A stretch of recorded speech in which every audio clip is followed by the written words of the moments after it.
Let's talk about visual image and vocal image. Example, you asking someone, how many of you believe that na mabait ako? Yan.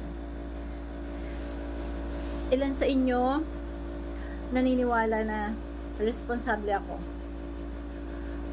Or maraming magtataas or pwedeng maniwala.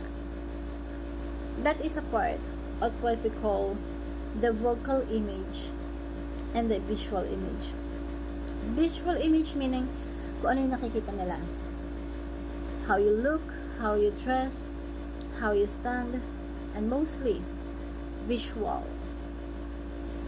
Vocally is tell something about how you speak,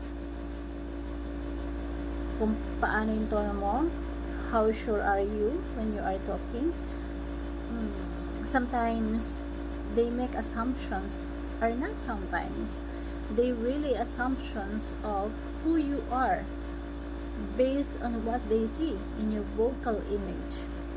Maraming tao, sinusukat nila yung isang tao na hindi nila kilala pa based on what they see and they want to hear from you. Minsan,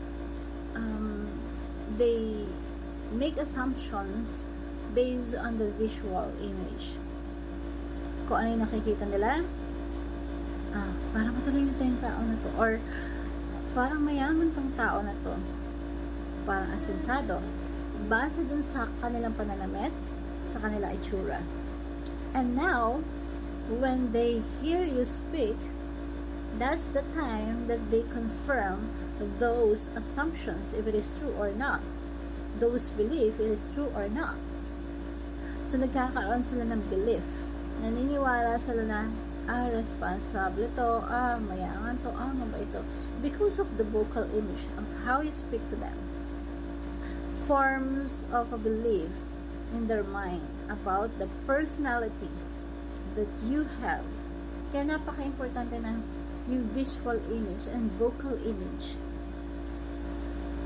It's true na these two na nalalaman ng tao at first kung sino ka at kung anong personality na meron ka.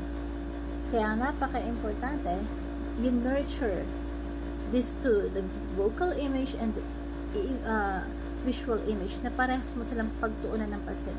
Kasi napaka-importante nito and making the first impressions, because first impressions last. Hope you learn.